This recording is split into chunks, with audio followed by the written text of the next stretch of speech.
Hello there, and welcome back to The Sleepy Scientist.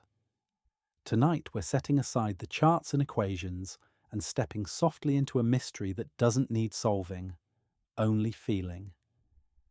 Wherever you're listening from, in a quiet bedroom, maybe curled beneath a weighted blanket, or simply watching your ceiling in the glow of a nightlight, this is your space, a gentle sanctuary for questions with no pressure and answers that unfold like a sigh.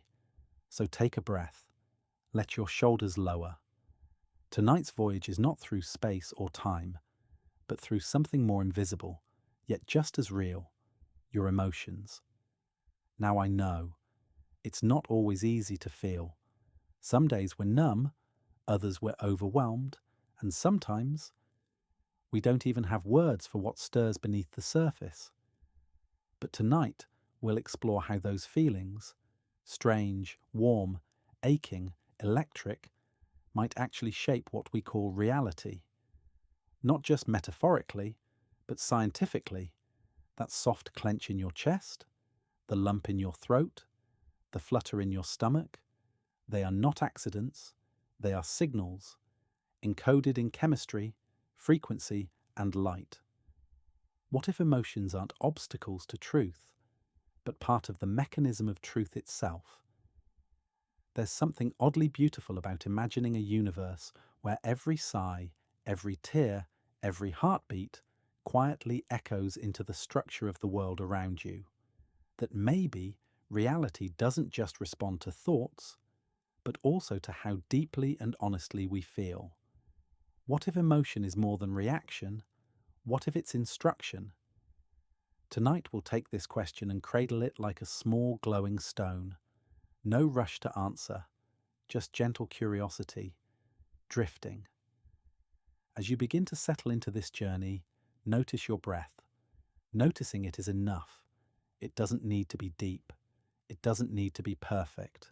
Just yours. Behind every scientific discovery, behind every theory, was a feeling, a hunch, a wonder, a pull.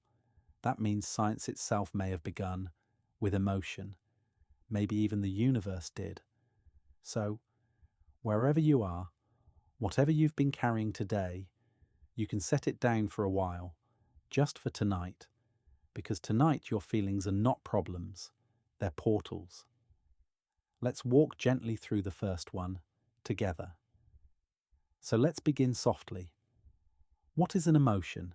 Is it just a fleeting mood, a swirl of sadness or spark of joy that shows up and leaves again like weather? Or is it something deeper, maybe something structural? Let's peek inside with no hurry. Emotion, biologically, is not just in your heart. It's a full-body broadcast. It begins in the brain, particularly deep in a place called the limbic system, the quiet old neighborhood of your mind. This area isn't logical. It's instinctive. It responds before your thoughts even finish loading. When you feel something, like fear or love or awe, your brain releases chemicals. Hormones like cortisol, dopamine, oxytocin. Each one changes your body's chemistry. Heart rate, breath, digestion, even your immune system shift accordingly. But here's the strange part. The emotion isn't just the chemical, it's also the perception of that chemical. Emotion is sensation plus meaning. It's your nervous system lighting up and your mind translating the spark into story. That's why two people can feel very differently in the same moment. One person's fear might be another's excitement. One person's silence might feel safe, and to another, lonely. Emotion is personal, but it's also universal. It's the most ancient language we share with animals, even with life itself. Before we had words, we had feelings. Before we named the world, we felt our way through it. Some scientists believe emotions evolved as survival tools to keep us safe, to help us connect. But maybe they're more than tools. Maybe they're sensors.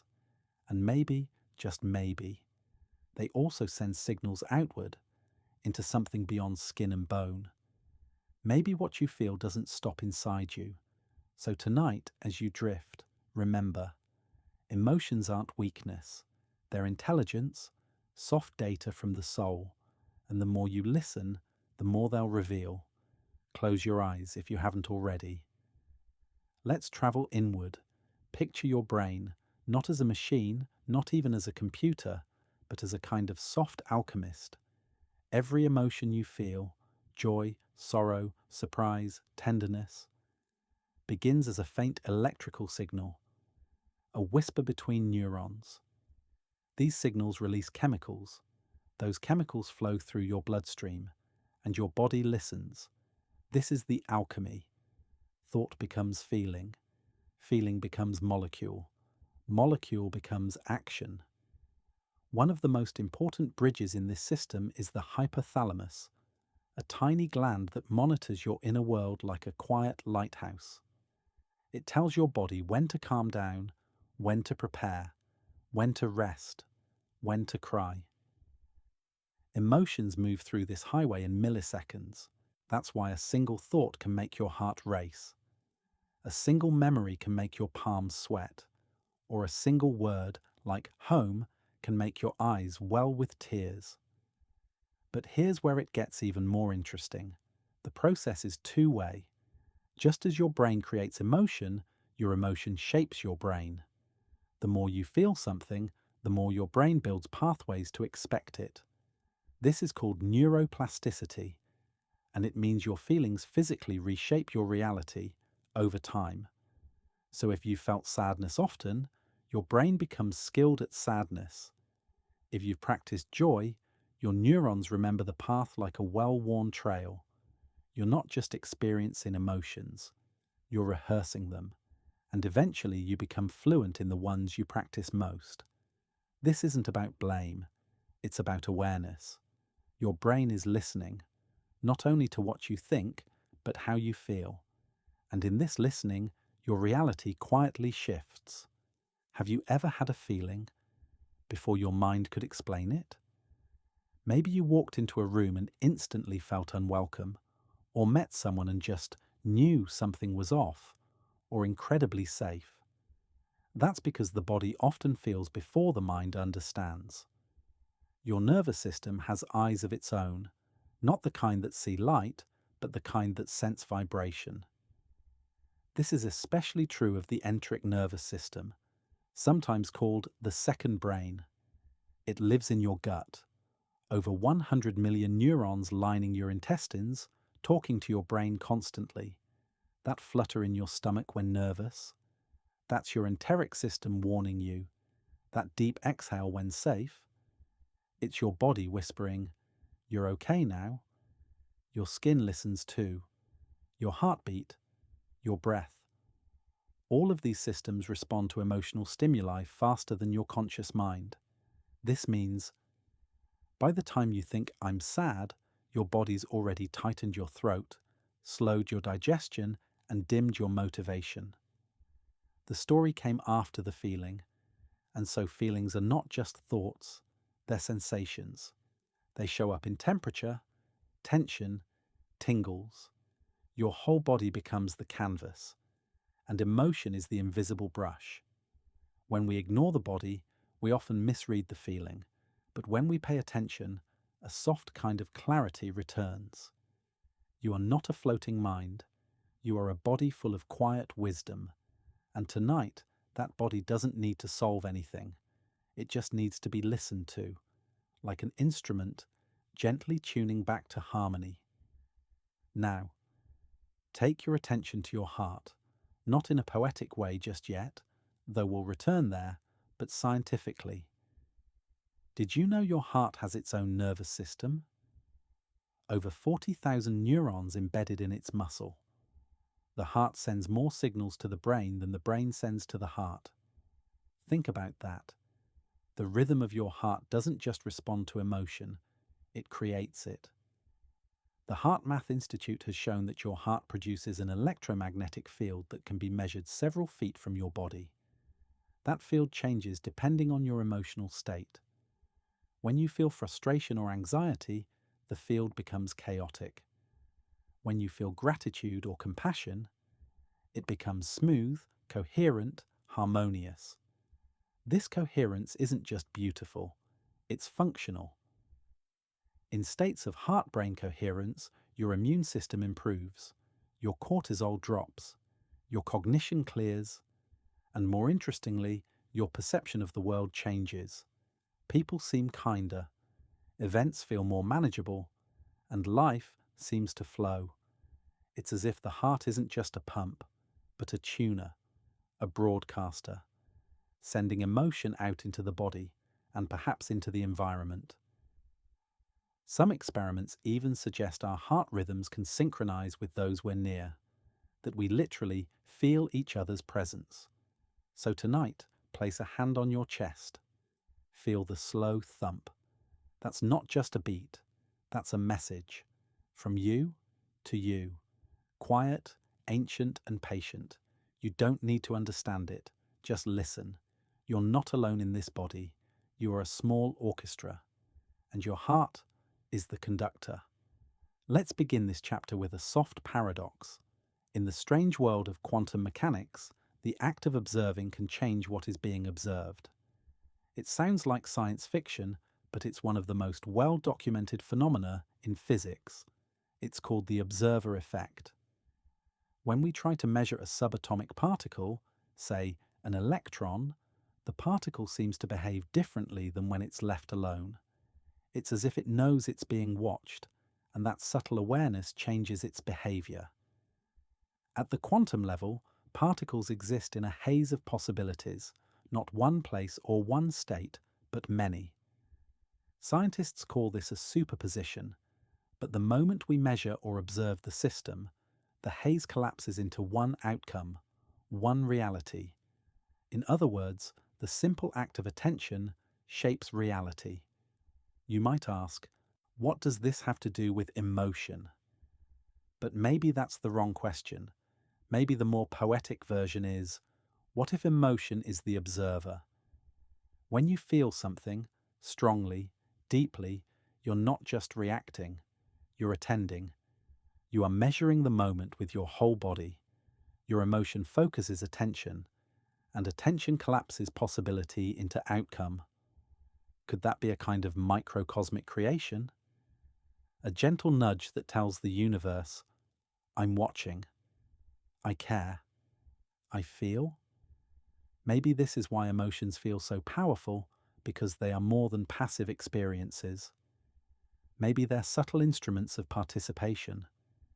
When you love someone, you change how they feel. When you grieve something, you mark it with meaning. Emotion isn't just a response, it's a force of attention, and attention in the quantum world has agency. So tonight, don't brush off your feelings as random weather. They might be the very mechanism by which your world takes shape. Now, lean back and allow your imagination to float between science and possibility. Let's ask something quietly radical. Could emotions themselves operate quantumly?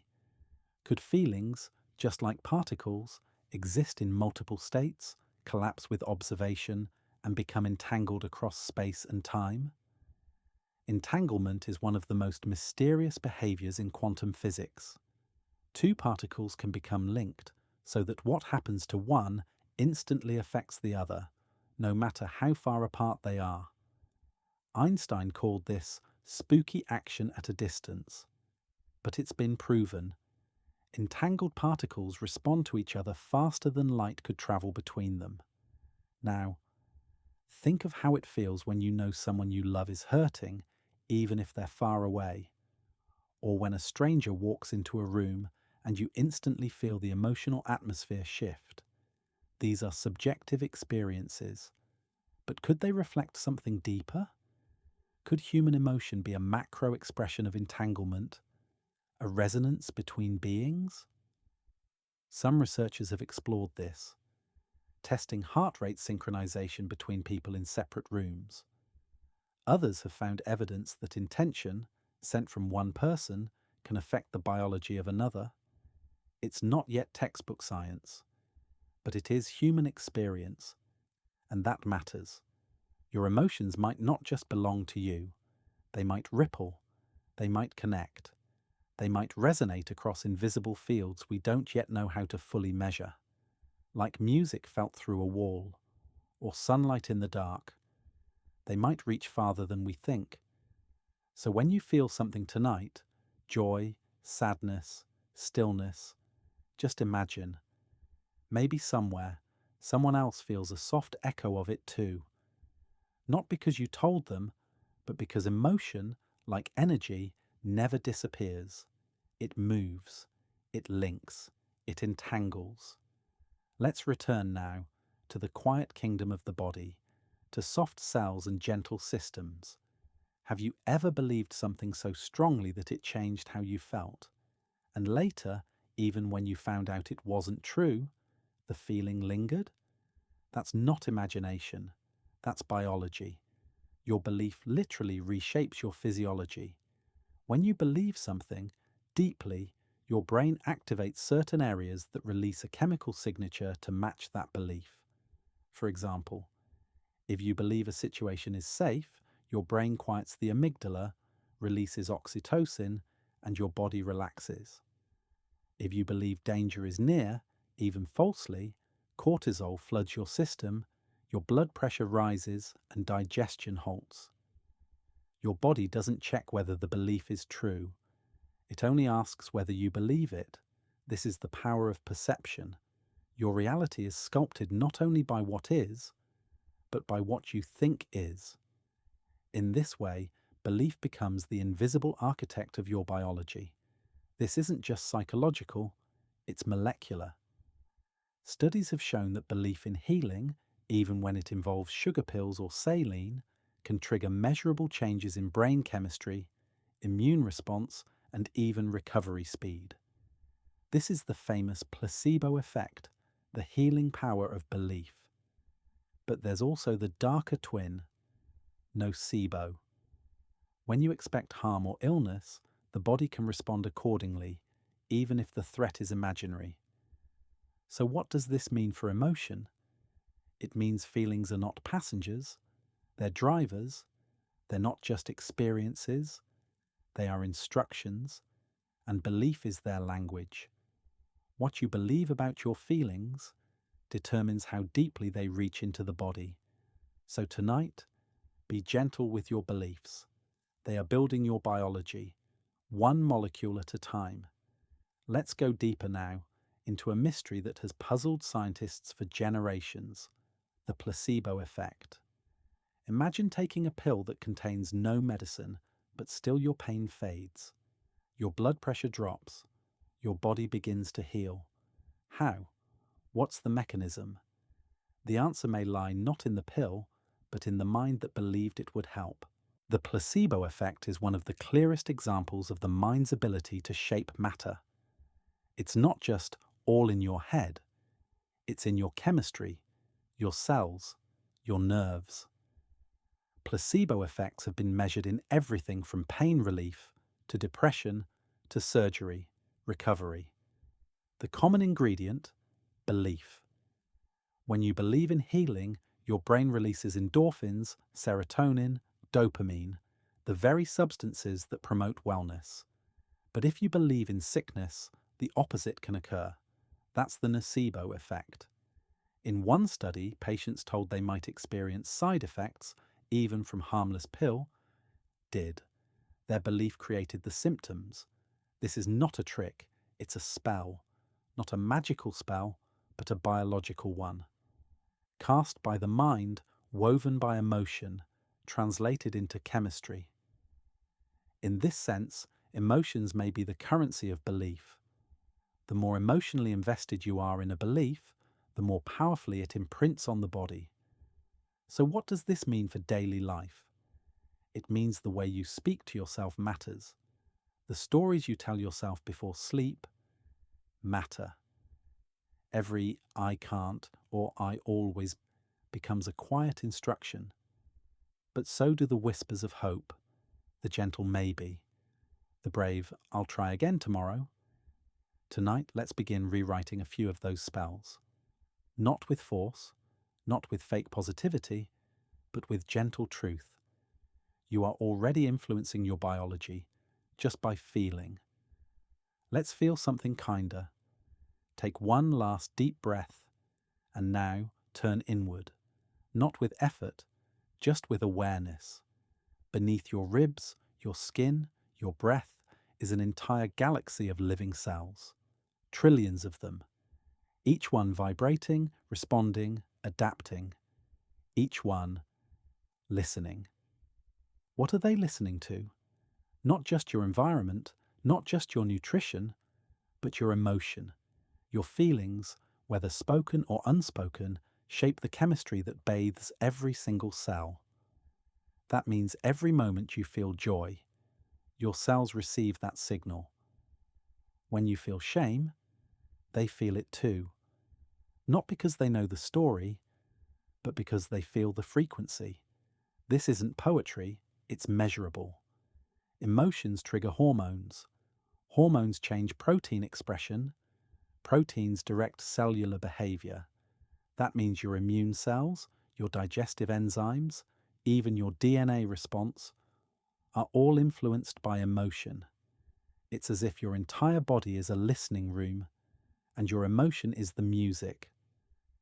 Now, this doesn't mean emotions are dangerous or that you must only feel good things. It means your emotions deserve care, attention, respect, because they're not whispers into the void. They're instructions into the very code of your being. So tonight, imagine your body as a tiny universe, one made of stars and cells, one where your feelings ripple like gravitational waves, shaping orbits, opening channels, stirring evolution, and maybe, just maybe, the outer universe is doing the same. Because if emotions shape reality inside you, who's to say they don't shape the cosmos too? Imagine a guitar string being plucked in a silent room. The vibration isn't loud, but it fills the space. And if you're still enough, you can feel it. Emotion works the same way. It doesn't need to shout. It just needs to vibrate. Every feeling, joy, sadness, anger, awe, carries its own frequency. That frequency isn't symbolic, it's physical. Modern science has shown that the heart, brain, and body all emit electromagnetic waves. When you feel calm and peaceful, the frequency these waves emit is low and smooth, almost like a song. When you're stressed or afraid, that wave becomes jagged and high-pitched, more like static. You're not just experiencing emotion, you're broadcasting it. This frequency affects more than just your inner state. Studies suggest your emotional frequency influences the environment around you. Animals can feel it. Babies can sense it. Even plants may respond. In laboratories, emotional frequencies have been shown to affect water structure, bacterial growth, and even crystal formation. The idea is simple. Emotions don't stay inside. What's remarkable is that you can tune this emotional frequency. Through breath, music, memory, or simple presence, you can soften your internal signal. You can bring coherence to the chaos. Like tuning an instrument before a performance, you can choose the mood you emit, not perfectly, but intentionally. So as you lie here tonight, your body relaxed, your thoughts slowing. Imagine your emotions humming beneath the surface. Imagine them like gentle waves in a pond. You don't need to control them. You just need to feel. Let them vibrate. Let them ripple.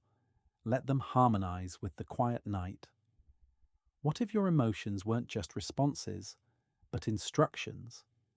What if each feeling was a message, not only to your thoughts, but to your biology? Think of it this way. Every emotion is followed by a physical shift.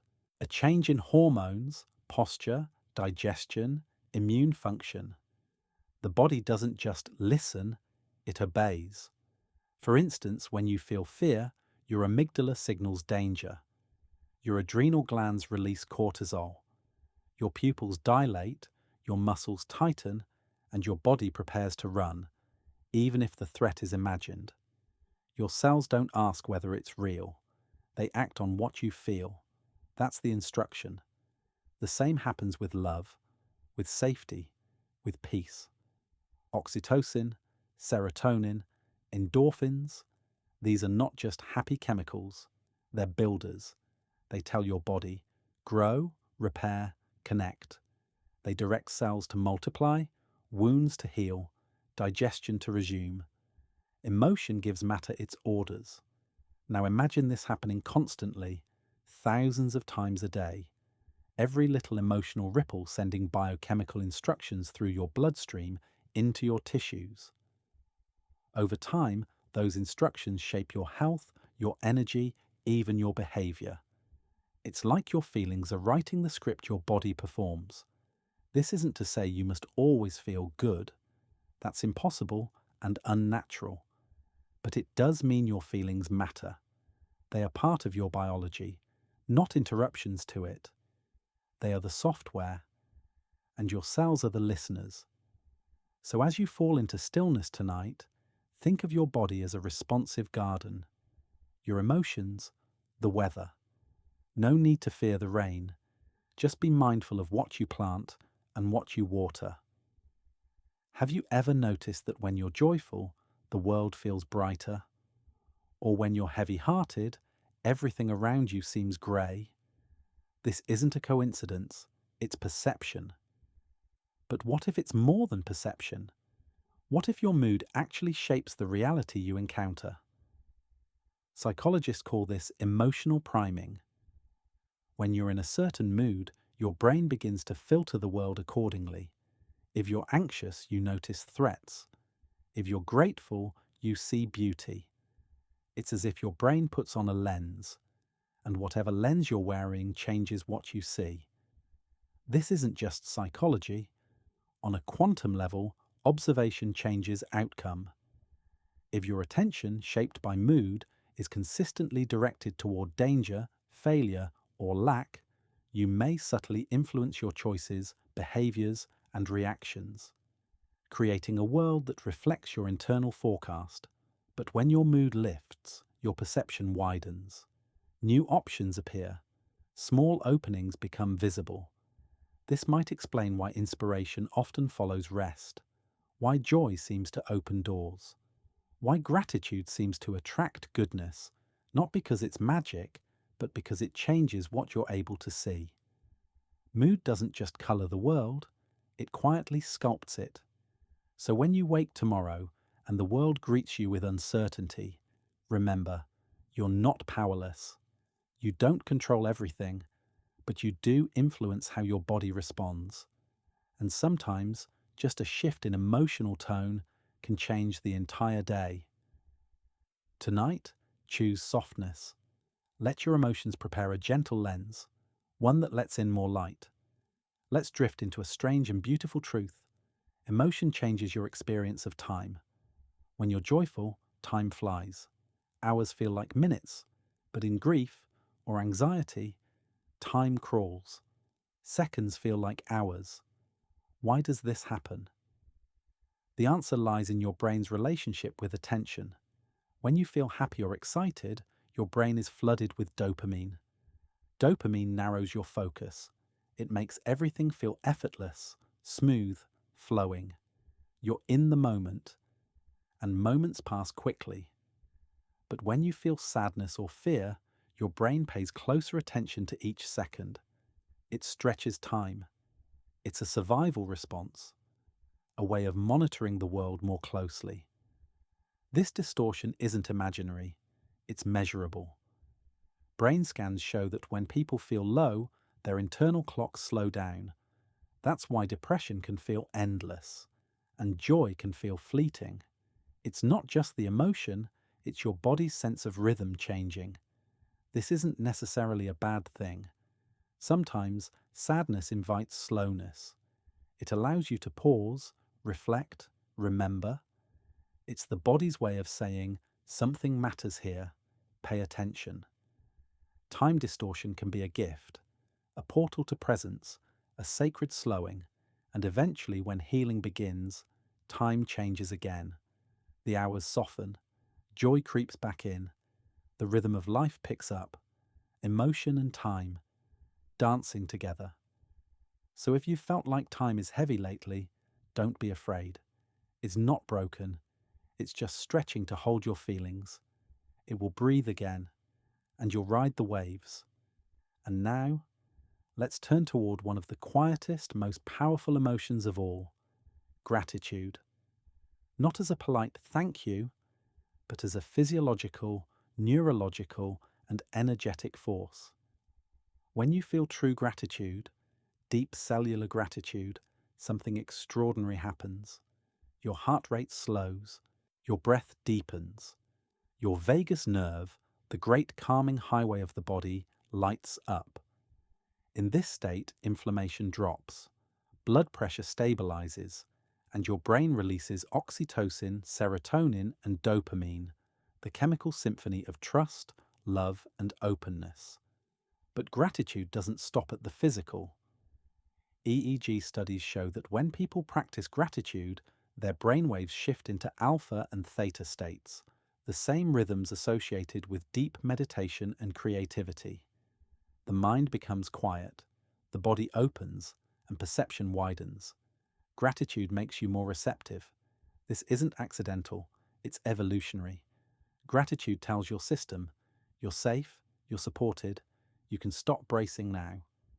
And in that pause, healing begins. Cells repair, emotions integrate, the world seems less like a threat and more like a friend. What's beautiful is that you don't need grand gestures. Just naming 3 things, no matter how small, can activate this state. A warm blanket, a kind memory, the fact that you're breathing.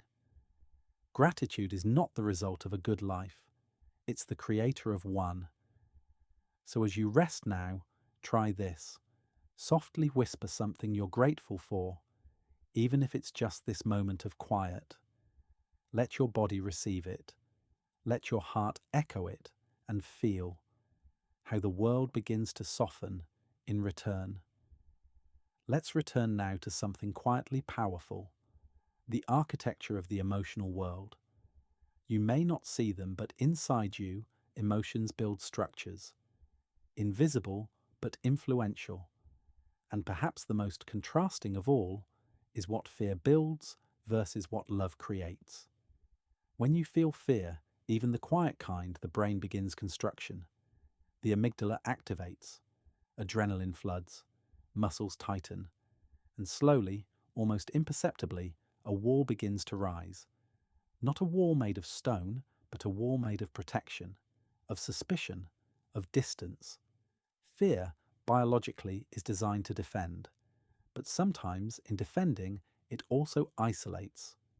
Love does something different. When you feel it, whether romantic, friendly, or spiritual, a kind of door appears. A softness opens in the chest.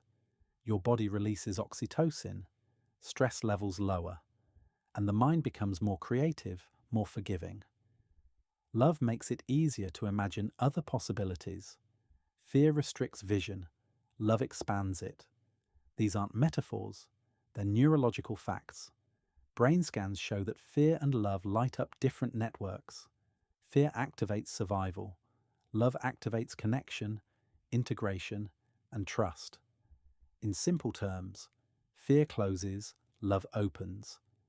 And while both are necessary, both are part of being human, it's worth noticing which one you're building with.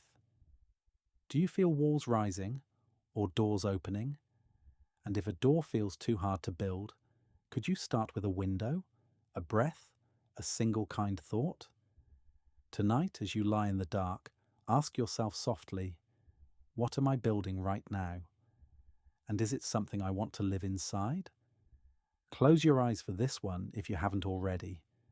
Think of a memory, any memory, maybe something from childhood, a quiet walk, a time you felt proud. Notice how the memory feels. Now, here's the curious part. That memory may change depending on your current mood. Scientists call this state-dependent memory. When you're happy, you tend to recall happy events. When you're sad, your brain pulls up sad ones. It's as if emotion acts as a search filter in the mind's library. Whatever you're feeling now decides which pages to flip open. This isn't your imagination, it's cognitive neuroscience. The brain's emotional state at the time of recall influences what is remembered and how it's remembered. That means your past is not a fixed photograph. It's a repainting touched by today's light. This explains why we sometimes feel our entire life is falling apart, when really just one day is heavy. Or why a wave of gratitude can make even painful memories feel softer, more meaningful. It's not that the past changed, it's that you did. And so the story did too. This gives us power, quiet power, because even if we cannot change the events of the past, we can change how we relate to them. And that new emotion, it rewires the memory, it doesn't erase the pain, but it adds new context, a bit of warmth in the dark. So tonight, as memories surface, whether sweet or sharp, remember, you are not locked in them. You are the light shining on them, and you can choose what kind of light that is. Now let's look at something even subtler, the way emotions can become habits. Not just reactions to events, but patterns, loops, neural ruts. The more you feel something, the easier it becomes to feel again. That's not weakness, that's wiring. Inside your brain are trillions of connections. Every time you feel an emotion, a particular set of neurons fire. And if those neurons fire often, the brain builds a shortcut, a well-worn path. Soon you don't even need a trigger. Your brain walks that emotional path automatically. You've rehearsed it, perfected it. This is why chronic stress becomes the default setting. Why some people feel constantly low, even when nothing is wrong. It's not just mindset, it's neural architecture. The brain has become fluent in that emotion. It knows the steps, the rhythm, the chemicals. But here's the hopeful part. Neuroplasticity, the brain's ability to change even in adulthood. Just as you can learn sadness, you can also learn peace, learn wonder, learn joy. But it takes practice, repetition, not loud gestures, but tiny ones. Noticing one thing you love each day, breathing slowly before reacting, smiling without a reason. These aren't cliches. They're rewiring exercises, micro movements that tell your neurons, let's build a new path. So tonight, be curious. What emotion has become habitual in your life? And what emotion would you like to rehearse more often? You don't need to force it. You just need to begin. Let's walk gently here, because this topic deserves reverence. Trauma, whether sharp or subtle, doesn't just live in memory.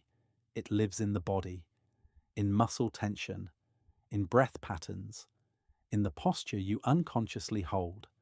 It's not in your head, it's in your cells. When a traumatic event occurs, the body enters survival mode. Adrenaline floods, the heart races, muscles brace, breath shortens, and if the event ends safely, the body often returns to balance. But when the trauma isn't processed, or when it repeats, the body gets stuck. It forgets how to exhale. This is why someone can flinch at a sound years after a car crash, or feel tightness in their chest with no clear reason. The trauma echo isn't logical, it's somatic, stored in the nervous system like a frozen ripple, until one day, with safety, care and gentleness, it begins to thaw. Modern neuroscience confirms this. Trauma changes brain function, immune regulation, even gene expression. But healing is possible, not always in grand epiphanies, but in slow trust, in breath, in gentle movement, in connection. Your body remembers, but it can also relearn with presence, with patience, with time. You don't have to relive the pain to heal it. You just need to be present. When your body says, it's time. So if your body holds old echoes, speak to it softly tonight. I hear you. You're not broken. You survived. Sometimes that's the first and only step. Let's float into something wide now, a whisper of possibility. What if your emotions weren't just biochemical storms? What if they weren't just internal signals? What if the universe was listening? This idea isn't new. In ancient traditions, from Vedic philosophy to indigenous cosmology, emotion is seen as vibration, a message sent into the fabric of existence, not to control the world, but to converse with it, to align with it, to harmonize with it. Modern physics doesn't confirm this, but it doesn't entirely deny it either. Quantum fields respond to observation. Photons behave differently based on interference. The double-slit experiment hints at a world more mysterious than material. Could emotion be part of that dance? When you feel deeply, love, grief, wonder, something shifts. Not just in you, but in the field around you. You walk differently, speak differently. People respond differently. It's not proof, but it's pattern. A softness enters the space. This doesn't mean emotion controls outcomes, but maybe it participates in possibility. Maybe your feelings add texture to the canvas of the world. Like music added to a silent film, your emotion gives tone, mood, story. So tonight, as you lie beneath your own ceiling of stars, feel what you feel. Not to change the universe, but to join it. Because perhaps the universe isn't just physics and particles. Perhaps it's a great listening presence. And tonight, it's listening to you. Take a moment now. Place your hand gently over your heart. Beneath the chest, beneath the bones, a quiet pulse is keeping time. But that pulse isn't just moving blood, it's broadcasting a signal. The human heart emits the strongest electromagnetic field in the body, far greater than the brain. This isn't metaphor, it's measurable. Using magnetometers, scientists at the HeartMath Institute have detected the heart's field extending several feet beyond the body. And what changes that field? Emotion. When you're in a state of gratitude, compassion, or peace, the field becomes smooth, harmonious, and wide. When you're in stress or fear, it becomes jagged, erratic, contracted. This field communicates with your brain, your organs, and possibly others. Research suggests that people near each other can entrain. Their heart rhythms sync slightly, like two waves aligning. Mothers and infants do it. Longtime partners often do it. It's as if the heart is a resonance chamber, constantly sharing data. So when you walk into a room and feel something before anyone speaks, maybe you're picking up on real electromagnetic information. Maybe emotions are not confined to flesh. Maybe they ripple. Tonight your heart continues this silent song. You don't need to understand it, only notice it. You are not just a thinker or feeler. You're a broadcaster of harmony or dissonance. And right now, your breath can decide which. Have you ever caught someone else's mood without a single word? Maybe a room felt heavy, or a friend's joy became your own. That's not just empathy, it's emotional contagion, and it happens faster than thought. Mirror neurons, specialized cells in your brain, allow you to simulate what others feel. When you see someone smile, these neurons fire as if you smiled. When someone winces, your body subtly braces. This creates a kind of emotional resonance, especially in groups. It's how audiences laugh together, how fear spreads in crowds, how one calm person can ground a room. But it goes beyond the brain. Your nervous system is constantly scanning, not just for danger, but for coherence. When someone near you is in a regulated emotional state, your body may synchronize. This is why some people feel safe, and others make you tense even when they say nothing. This suggests that your emotional state isn't private, it's shared, like scent or music. You may never know how far your inner peace travels, or whose breath slows because of your presence. So tonight, if you feel calm, that calm might be contagious. And if you feel unrest, let it be witnessed, not judged. Because by knowing your emotional signal, you gain the power to tune it. And that tuning, it may bring ease to others, without a word. Now we enter something a little more mysterious, something from the world of physics, entropy. In simple terms, entropy is a measure of disorder, the natural tendency of systems to move from order to chaos. Ice melts, buildings decay, everything eventually scatters. But what if emotion subtly interacts with this flow? Not by reversing entropy, that's not how physics works, but by influencing coherence within a system. When you're in fear, your body becomes less efficient. Heart rhythms destabilize. Neural signals become erratic. In this way, fear increases internal entropy. It scrambles the code. But in love, peace, or awe, systems self-organize. Heart and brain become synchronized. Cells repair, thoughts clarify. This isn't magic, it's thermodynamic alignment, coherence, a temporary decrease in internal disorder, a soft order emerging from feeling. This is why some emotions feel stabilizing and others destabilizing. Why sacred music or warm presence can soothe a chaotic system. It's not just emotional relief, it's thermodynamic influence. So while you cannot defy entropy in the grand cosmic sense, you can cultivate internal order. Emotional coherence.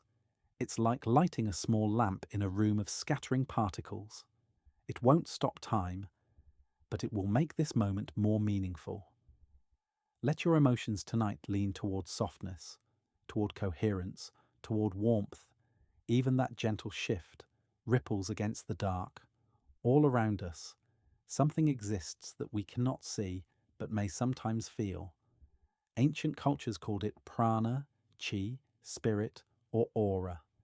Today, scientists speak of biofields, electromagnetic patterns surrounding living beings. What if emotion isn't just inside us, but exists in a field around us? Your body constantly emits signals, electrical, magnetic, thermal, and even photonic, light-based. Emotions shape these signals. Anger, love, fear, each alters the body's output. That field interacts with the environment, possibly affecting others, and even delicate systems like water, DNA, or random number generators, as shown in some controversial consciousness studies. Mainstream science is cautious here, and rightfully so, but a growing body of data hints that emotion has a field effect. That deep intention, repeated feeling, and coherent emotion may nudge probability, not control reality, but gently bias it, like a breeze influencing the smoke of a candle. This might explain why places feel sacred or haunted, why some people seem to shift a room just by entering. Their emotional field leaves residue. Their presence alters the local information pattern. So tonight, as you lie here, consider this.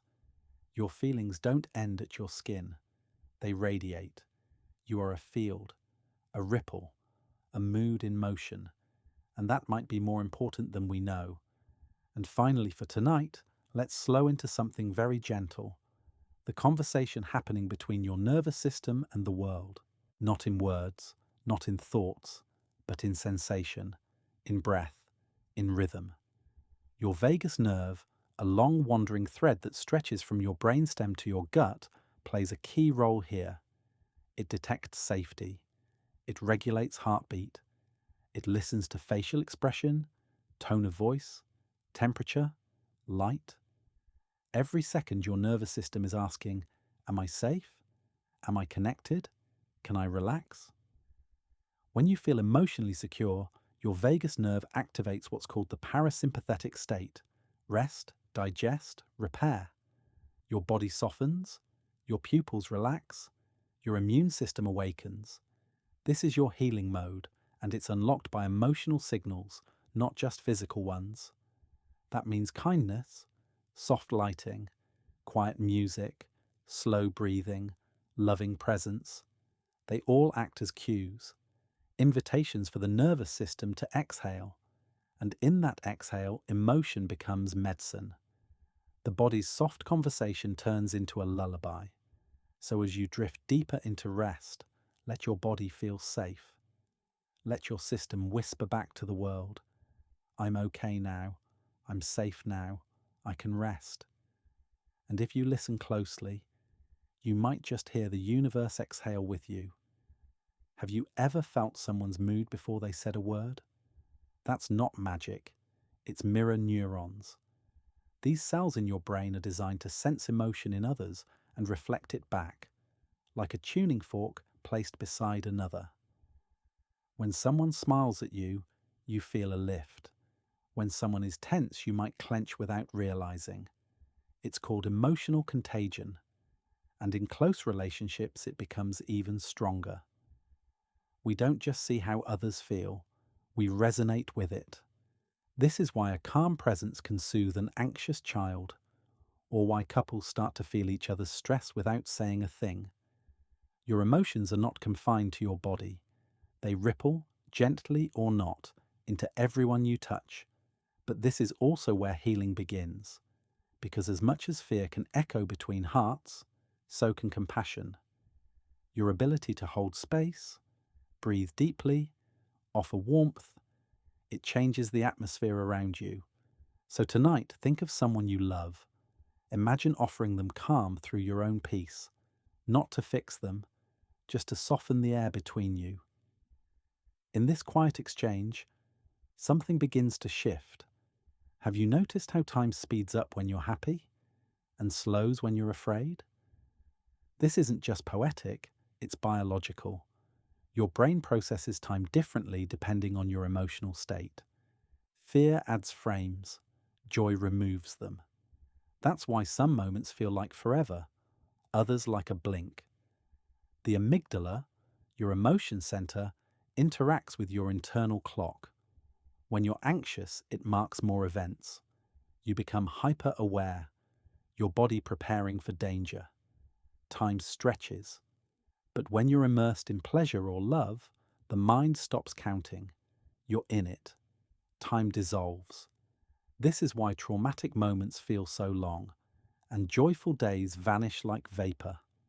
Emotions don't just color memories, they bend the shape of time itself. But this also means you can shift your experience of time through presence, through breath, through emotion. A single minute deeply felt can carry the weight of an hour, and an hour distracted can vanish without meaning.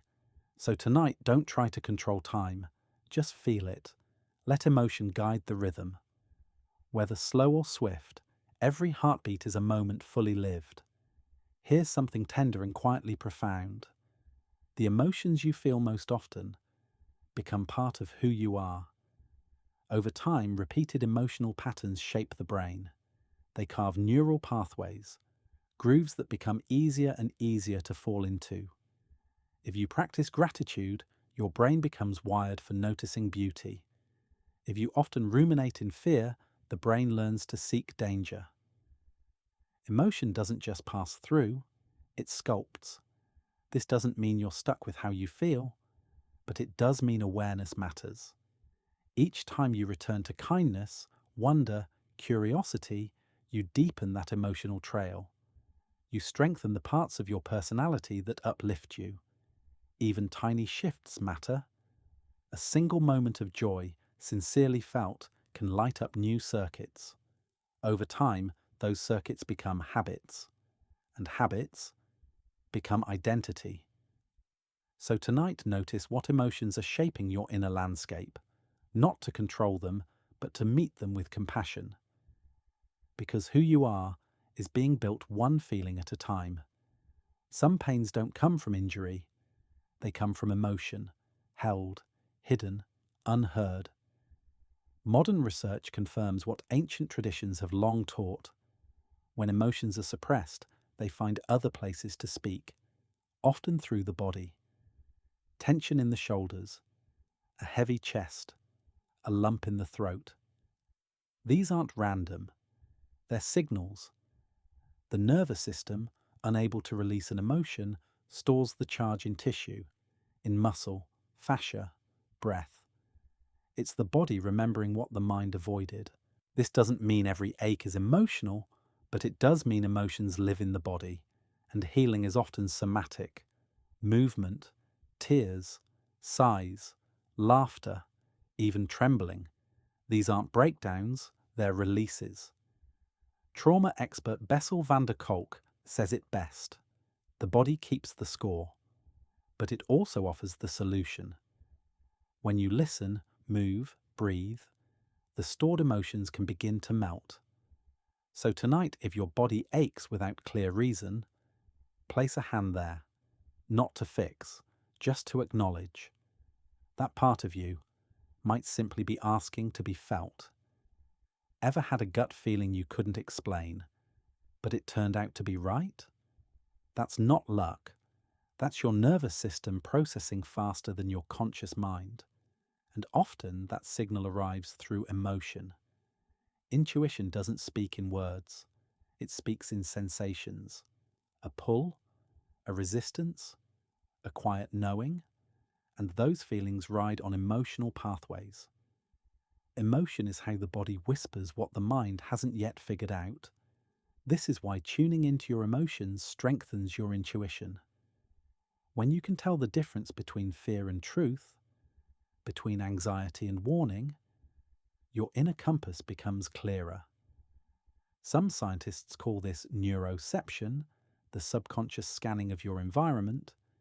It reads signals too fast for thought, and it sends you emotional hints to guide your behavior. Often, the quieter you become, the louder the signal gets. So tonight, as the world stills, listen inward. Not with logic, but with presence. Your next answer may not come as a thought, but as a feeling. There's a soft and strange truth science is still catching up to. Your beliefs can change your biology, not just your mood, your cells, your immune responses, even your rate of healing. This is the mystery behind the placebo effect. When a sugar pill, believed to be medicine, brings real healing.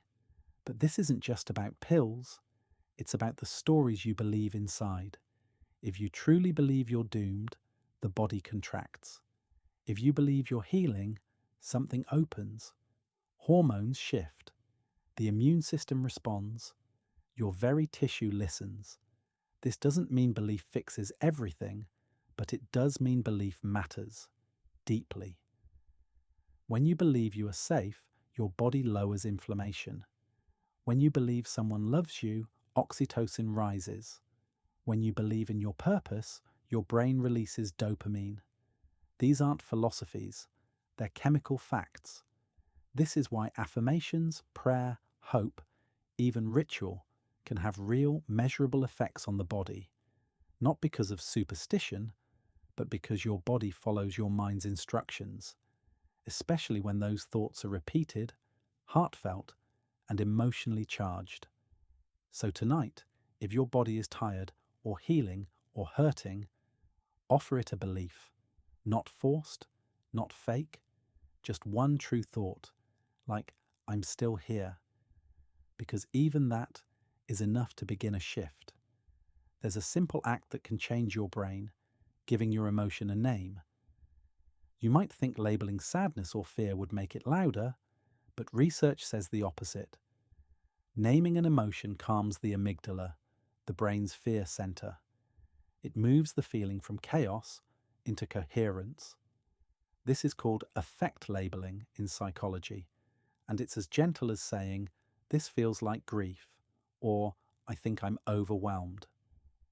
The moment you do this, your prefrontal cortex, the reasoning part of your brain, lights up. You begin to regulate instead of react. Children who learn to name emotions grow up more resilient. Adults who do it regularly experience fewer stress-related illnesses. It's a skill, but also a kind of emotional hygiene. You're making your inner world visible and therefore less frightening. It doesn't mean you have to explain it, fix it, or share it with the world. Just name it quietly, like whispering to yourself in the dark, "I see you." The act of noticing is the beginning of change. So tonight, if a heavy feeling arises, try to name it. Not perfectly, just sincerely. Because sometimes the smallest act of awareness becomes the turning point. Gratitude may be the most powerful emotion in the human catalogue. It shifts biology in seconds, lowers blood pressure, calms the heart, increases dopamine and serotonin. It even improves sleep and reduces pain. All this from simply noticing what you appreciate. Gratitude changes how the brain sees the world. When practiced daily, the brain begins to scan for good things. It rewires neural pathways. It trains the mind to expect kindness, even in difficulty. But here's the part most people miss. Gratitude doesn't require perfection. You don't need everything to be right. You only need to notice one thing: a warm blanket, a kind memory, the softness of your breath. This act of noticing begins a cascade of calm. In MRI scans, people who express gratitude regularly show more activity in the medial prefrontal cortex, an area tied to empathy, judgment, and emotional resilience. It means gratitude literally grows the part of your brain that helps you love better, choose wisely, and recover faster. So tonight, as you lie in stillness, try this simple thing. Find one moment, just one, to be thankful for. Let it fill your heart like a soft light.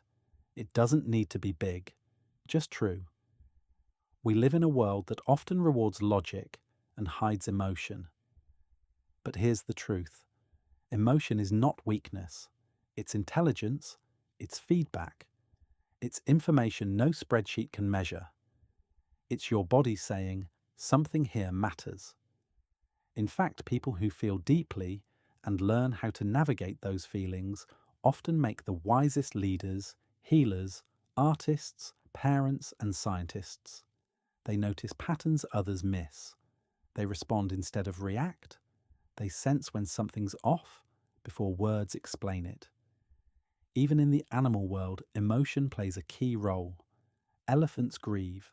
Ravens remember betrayal. Dolphins comfort each other. Emotion is not a flaw of humanity, it's a language of life. When we dismiss our emotions, we don't become stronger. We become numb. And numbness over time turns into disconnection from ourselves, from others, from meaning itself. So tonight, if you've been told to get over it or toughen up, let that weight drop. Your emotions are not noise, they are notes, and you are a symphony. We often think reality is solid, made of facts, objects, and laws. But quantum physics and neuroscience both suggest something quietly radical. What we feel may change what we perceive. In quantum mechanics, the observer effect shows that the act of observation changes the behavior of particles. And in the mind, the same is true.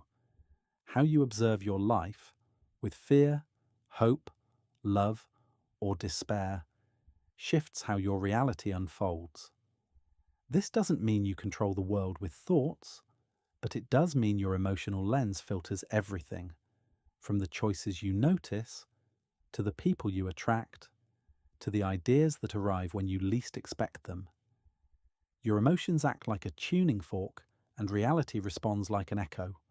Not always instantly, not always predictably, but rhythmically. What you feel, you begin to find. So tonight, if life feels uncertain, remember this: the way forward isn't always seen, it's sensed. And your emotions, however quiet or chaotic, are guiding you, not away from truth, but toward the one only you can feel.